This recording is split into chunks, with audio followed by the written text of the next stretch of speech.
Welcome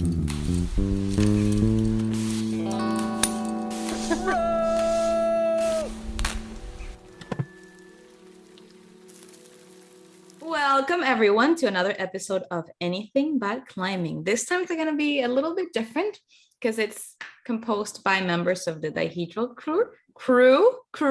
members of the dihedral crew. And the premise of Anything But Climbing is that we get a couple of minutes to talk about anything but climbing. We're going to keep track of our own time. And if we mention climbing once, twice, or how many instances of it, we're going to make a donation to a nonprofit of choice. We'll let you know which one it was if we end up saying climbing. Okay, let's introduce ourselves. This is Gaia on the mic. I'm Carrot. I'm Highclip. And I'm Isa. And today's topic is food. Why food? Well, we think food connects people, for better or for worse. It's a good starting point. So, Highclip, what's your favorite food, or what do you think about food? Well, I think Well, they know that most of why I exist is for carbohydrates and bread. I think that bread is just everything. It's squishy. You can share it. You can eat the whole loaf. You can just look at it. And it goes with anything. You can have it cold, warm, fried, baked, and it just can't go wrong. What do you think about that? I think you're right. You can't go wrong. And if you're camping and you forget your pillow, what better food than bread? You know what I mean? Like, to use as a pillow. It could be a lot of different things. I mean, to use as a pillow or eat to like Well, you dry away the sadness of not having a pillow. Exactly. And like if you see them ducks or something, maybe you want to feed some bread, or maybe you don't because you're not supposed to feed them. But whatever, it's your choice. You never know when you might need it, or you run out of something to dip in, like you ran out of chips for your dip. Good thing you have bread around and you're good. Isa's looking at us with kind of like a judgmental face. What are you thinking about all of this? It's like, what are they talking about? In my day-to-day life, I don't know if I would consider myself like a foodie. I don't really think about food, or like it's not, I just kind of eat to stop the hunger. So like, I mean, there's certain foods I really like. I guess I would say I'm a little picky. But yeah, I guess it's kind of hard for me to decide what to talk about when it comes to food because it's not a major thing for me. Like other than I just eat, so I'm not hungry, you know. It's really funny that you mentioned that, Isa, because I'm kind of like you to a certain degree. I'm probably somewhere between you and Gaia. But I mean, food for me isn't one of those things that is a huge driving force. But when Isa posts on reminders like food pictures, I immediately message her. I'm just like, where did you get that beautiful vegan stuff? So for somebody who's not like totally food driven, you post some really nice stuff about food. I think that also says a lot about social media, though. Like everything's carefully curated. What you post on social media, it's not necessarily representative of the day to day, because Isa's saying that she's not necessarily a foodie. But again, that's what I was gonna say. The same. Like if you were to see her Instagram at Reminders, you would think that that's part of one of the things that you integrate in your day-to-day life, because she goes to super yummy places and takes a lot of aesthetically pleasing pictures of whatever I do that. Like, yeah, if you see food on there, that's like, it's got to be special because, yeah, I'm pretty picky when it comes to. One thing also, Guy, we're going to get to you in a second. Let me just say this for the record. Guy is probably the biggest foodie out of all of us. I think like food essentially trumps everything for her. But Isa, I know you have a pretty interesting connection with a particular dish. I think paella that your dad makes. So paella. Yeah, thank you. So can you tell us what that is and why it's so delicious? I've never tried it. Oh, really? It's a Spanish dish. It's so my dad's side of the family is from Spain, and they eat paella there a lot. It's a rice, like the base of the dish is rice, and most of the time it has like seafood in there. You don't have to put the seafood in there if you don't want to, but that's the classic paella. There's like oysters, shrimp, a lot of fish, and it's really good. And I mean, I eat it a lot. I guess I'm kind of sick of it right now. Just because my family eats so much. Yeah. But it's great. I would recommend it for anyone. But yeah, that's all I really have to say about it. So Highclip, I was just thinking about bread. It's hard not to. I think one thing we forgot to mention is you can put food inside of bread. Like you can stuff bread with paella. Food. He said you can put food inside of bread. You know what I mean? Like soup. It's not, it can be a bowl is essentially what I'm saying. Like so multifaceted and delicious. Gaia, I'm sure you're chomping at the bit. Like, what do you love about food? Everything. I was going to say, what don't you love about food? It gives me pleasure to the extent that I have to control myself. I have to calm myself. I think most of the things that I do are centered around food. When I think about, now that I'm actually rationalizing it, when I think about a plan, oh, let's go out and do something, the first thing that comes to my mind is like, okay, what are we gonna eat? Or what's a delicious thing that we could ingest? Or how will that drive the experience? If we're going to a different city, for example, the first thing that I think is, okay, what places could we go to try something different from the place that you can only find in that place? I think food creates a whole cultural experience too. So I truly like it. It makes me feel good. Most of the times I end up eating with my eyes. I should. I'm going to be guilty of, I mean, I'm happy to make a donation, but I got to mention climbing for a second, because I think what you're saying about food, it has some overlap with climbing, in that a lot of times people think shit. A lot of times, and a cuss word. A lot of times people think climbing is about the climbing, and this is just going to be my point. Then we'll be totally back to food. But I don't think that climbing is totally and only about the climbing. I mean, it's about the community. So when the four of us, for example, get a chance to go somewhere to do something that has to do with, rocks and ropes, it's the experiences that we have off of that, like the road trips and the car rides, and just the exciting things that happen in our conversations and things like that that really drive it to be meaningful. Getting the opportunity to sit down around a fire pit, roasting marshmallows and having conversations. Yeah, but there's exactly, like food seems to be a connector, and we were discussing this before we started the meeting and we selected the topic that we were going to talk about. This is also coming from a privileged point of view, because if you look around, there's people that, because of different scenarios, don't have at certain points of life access to gain pleasure from food, as we're talking about it. So sometimes when I say this out loud, I feel a little bit guilty, even from personal experiences. So I don't know, I just wanted to put it out there. What do you think about that? It's more like a deep, probably philosophical question. So let me just chime in. Isa or Highclip, if you have anything to add, please feel free.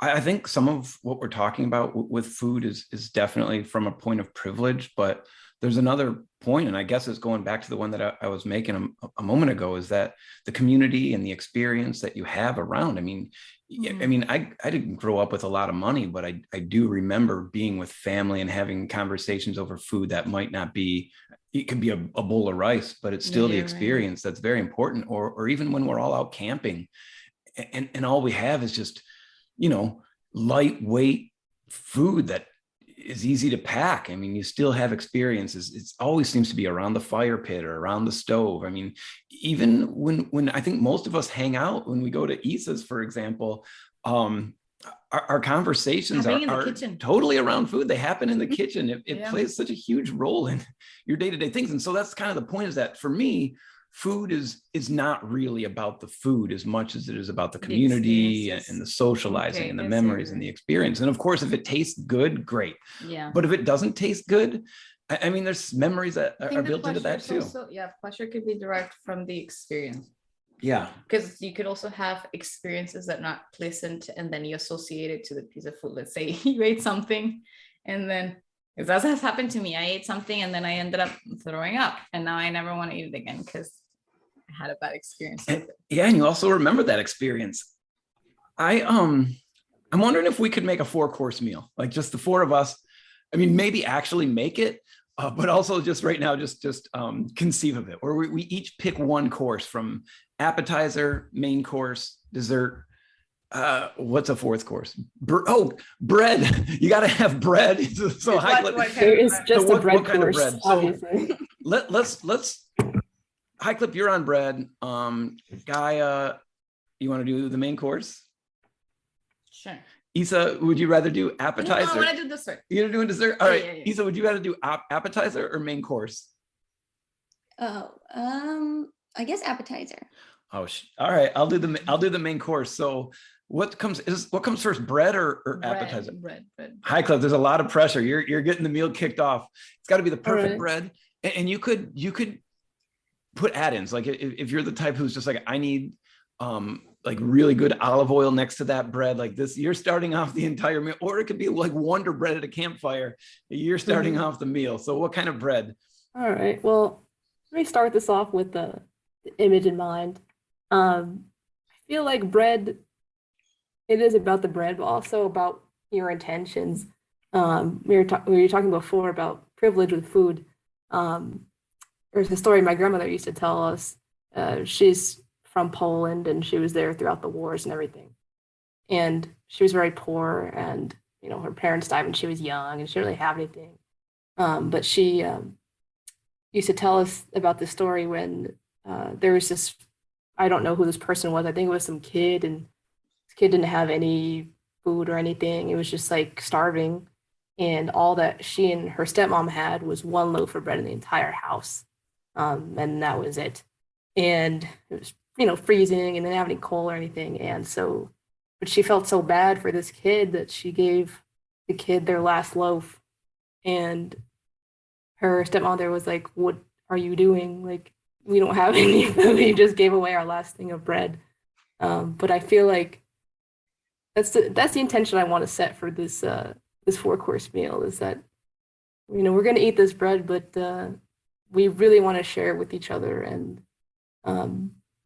just give all we have. And so I think for our first course, it'll be simple bread. It'll be like a white bread with everything bagel seasoning on top. Nice. Because everything bagel seasoning is everything, obviously. I agree. And then we'll have some nice soy butter, on the side, so you can butter if you like. But if you don't want to butter, we'll have olive oil with salt and pepper. And then we'll cut it in little halves. So you'll cut it down the loaf, and then you'll cut that in the middle, so you have those little semicircle elliptical pieces, and we'll just go around the table like that. Yes, I'm in. That sounds delicious. What's up next? Appetizer. Okay, well, I was trying to think of something while she was talking, like that would go well with the bread.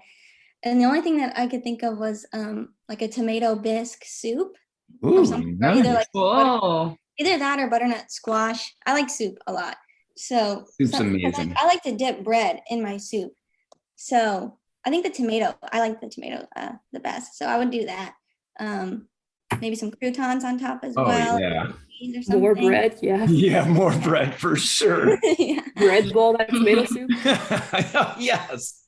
Yeah, so I would go with that, a good soup, because it's not too filling, but it's still tasty and gets you ready for the big meal. So, for the main course, I'm probably the last person that should be in charge of the main course. So you guys might love it. You'll love it. I mean, there's more bread involved, so that's exciting. We're having pizza. Like, I just love pizza, and it's a lot of carbs, and I need it. So if I'm in charge of the main course, and so what kind of pizza? All right, it's gonna be like a simple margarita. We're going with like just a really light tomato sauce, a light amount of just really good mozzarella, a little bit of olive oil on the top, and some fresh basil. Like, that's it. That's the main course. So we're going carb heavy, which Highclip, what's good about carbs, like dietarily speaking? First, they cure your depression. Perfect. We're going to be so happy. They fix all of your problems that are in your life. All right. Upon ingestion. But they also give you energy. You actually, can't really function without them, All but right. you make sure that you drink water because your body can't break them down without water. All right. That's promising. That's Perfect. All right, Gaia, we got bread for bread. We got soup with croutons for appetizer. We're going pizza for main course. I don't want to put words in your mouth, but I don't know. You might be thinking about bread pudding. I don't know what you're thinking about. Actually, I was thinking about bread pudding. What are we having for dessert? I was thinking about bread pudding too. I said, well, now that we're going with bread, I'll choose bread pudding. And any type. Are we going with bread pudding? Let's do it. I mean, not everyone likes bread pudding. Wow. I have to admit that I didn't like bread pudding growing up, but now as an adult, I really enjoyed it. And now talking about experiences and family experiences, this was something that my grandmother used to make all the time because she would grab old bread and then freeze it and then make bread pudding with it. So even though, let's say, I wouldn't like it, the connection that I have to it makes me enjoy it more. So bread pudding it is. I hope you think about these experiences whenever you try bread pudding. Man, I just rambled. I don't know what I said, but basically bread pudding. It's good now. I like it. I love it. I hope you love it too. I feel kind of bad though. Like Isa, you had this really nice story about your family making food together, and like you and the bread pudding, and then Highclip. That was an amazing story about your grandma. I don't really have any stories about like my family ancestry and pizza. Like I wish I did, and maybe that's a good reason to make my own stories about it. So I'll have to work on that and let you know how it goes. Well, I feel like it's interesting how you decided not to go Detroit style pizza. Oh shit, the bed, right? Why was that? Yeah, it has to be Detroit style pizza with the toppings that I said. So let's reset. Damn it. You got it. So Detroit style pizza, for those of you who don't know, is amazing. You got to have like the burnt cheese on the corners. You got to have like this moderately thick crust, not quite Chicago level. I mean, we could have an entire podcast just on pizza, and maybe we will. That's actually a really good idea. I dropped the ball. I was just thinking about the bread. Like you set the tone, and I couldn't back away. Bread pudding's really good though. I'm not going to lie. 15 minutes have already passed. Yeah. Should we leave it here? What do you guys think? I don't know what else we could add. So the only thing that I was like thinking of talking about is like what. Okay. So 15 minutes have passed, but before we wrap it up, we want to just go around and ask one last question. What is the most memorable food experience you've had? Isa, 1, 2, 3, go. I think the most memorable food experience that I have, really the only thing I could think of is this special like macaroni that my grandma makes. I haven't had it in a long time because she doesn't really cook that much anymore. She's like 92, and so she doesn't cook that much. But it's just every time I think of that macaroni, I think of her and being at her house with the family. And it's not like a typical macaroni. It's not just like cheese and noodles. There's also some kind of like red sauce in there, and it's just so good. And I just think of her, and I think of being with my family and the house that she's lived in for like 50 years and going there every week. So that would be my most memorable experience. I want to add something to what Isa said, but that attaches to like the nostalgia component that food brings, because now we once went to Isa's and I know that she has a little box with like her grandma's recipes, so I feel like that's the way to like keep the tradition. That's so great. That's probably in there, that recipe. I haven't found it yet. I haven't gone through all the recipes, but it's probably in there, that macaroni. Isa, my mom, she gave it to my mom, and then when my mom passed away, we found it at her house, and I was like, oh my gosh, this is Avia's recipe box. And so, yeah, it's in my kitchen. That's amazing. Isa, we have to get together and make that. Like, we got to make it happen. Like, let's do it. Okay, good. Your turn. All right. So I'm really struggling with this question because immediately four experiences come to mind. And so I'll just give the very short point of all 4 experiences. So all of them came at a time when I was very hungry, because they were all just on trips in which I was, packing all my food. And when you tend to do that, it's usually lightweight and not exactly the most delicious, certainly not hot food. So I'm gonna go through them. One, I was just backpacking in Iceland, as it turns out. And I don't know, I just hadn't had fresh food in a long time. And Iceland has these cool little places where they just grow vegetables and then sell them on the side of the road. And somebody was just selling tomatoes, and it was literally the greatest tomato I've ever eaten. And so for food, with me at least, when you deprive your body of certain types of food or nutrients, sometimes having those makes it taste that much better, or that much sweeter. So something very similar happened to another time when I was backpacking. It was essentially the same experience. It was a different country, but it was with a peach. I was just like, holy shit, this is literally the best peach I've ever had. Now, if I had continuously been eating those peaches, I don't think I would have appreciated it as much, but that was number one. So those are very similar, a peach and a tomato, probably based on the fact that I was like burning way more calories than I was taking in and totally deprived of food, but they were delicious. Another time. No, are you gonna give 4? We said what most memorable experience. You gave 4. You're just rambling. This is really good. I'm sorry. Okay, so I'll make the next one really quick. Is we were hiking and climbing, and our friend of the podcast, friend of the show, Lauren, she busts out like the most delicious food in the world. It was freezing cold. We cooked a fire, or made a fire, and cooked this hot food, which we did not expect to eat hot food. And then this is the last one, I promise. So this was another backpacking trip in Belgium, and I ended up at this guy's house. He picked me up in a beautiful car, a Mercedes, and I was just like some grungy looking like backpacker. And he's like, "Hey, like we're gonna make food for you." And he looked. It's the type of thing where you wouldn't want to judge a book by his cover, because he looked like me. He just looked like a dirty, grimy dude. And I was like, cool, man, like let's get something to eat. So I went to his house, and it was a mansion, huge. Like it was the biggest house I've ever been in, with the most beautiful furniture and chandeliers. And his wife was there, and he had 2 gigantic hunting dogs. And so he brings me in, and he doesn't really speak English, and I didn't speak French.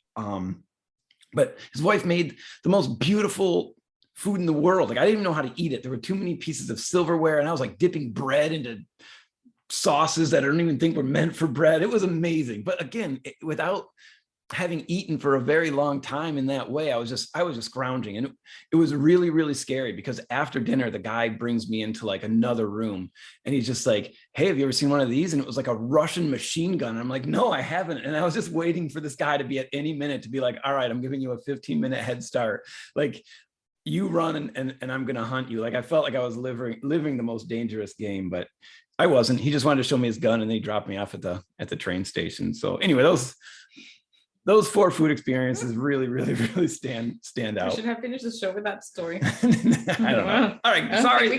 Sorry for the rambling, but like, yeah, I don't know. They stand out. Okay. Yeah, I can see how the last one would stand out a lot for sure. My experience would be just basic spaghetti with ketchup and white cheese. And that would be what we would eat before a marathon or an ultra. So I have like this particular experience. Oh, it tasted so good. I think it was just the anticipation of the race. We would just, all the racers that we were all friends in the community would get together and cook together and serve the food together and just sit down and talk about our strategies for the next day or a couple of hours ahead. So I think the anticipation and the nerves and the excitement made it taste even much better, because it's just so simple. It's just spaghetti, ketchup, and cheese. But that's memorable, and just being with my mom and doing that together. Whenever I miss my mom, that's what I eat. So ketchup and pasta with white cheese. Yep, that's it. Delicious. Plain and simple. Highclip. I won't lie, the ketchup and pasta sounds kind of horrible, but I'm curious. Like it's touching. Highclip, I'm glad you brought that up. What do you mean? What do you mean by ketchup? Ketchup. Okay, like literal ketchup, the ketchup, the brand, the tomato sauce ketchup. I'm so glad you asked. All right, sounds great. In white shape. I'm really glad you weren't in charge of the main course. We call it queso parmisulia in Venezuela. I don't know. Here you don't have, it's like a panela kind of cheese, but saltier. It's good. I'm gonna make it for you sometime. Thank you. Yeah, I might be missing that thing, but yeah, just gonna go back to my grandmother's because that's where everything is. We used to live like 4 hours from her, and so when we go up to see her, when she was a little younger and cooking and everything, I remember we'd pull up the driveway and we'd always go through the back porch at her house, and all I remember is going through the porch and I just smell just like butter and carbs, and I'm just like, what did she do? Man. I'm gonna gain so much weight.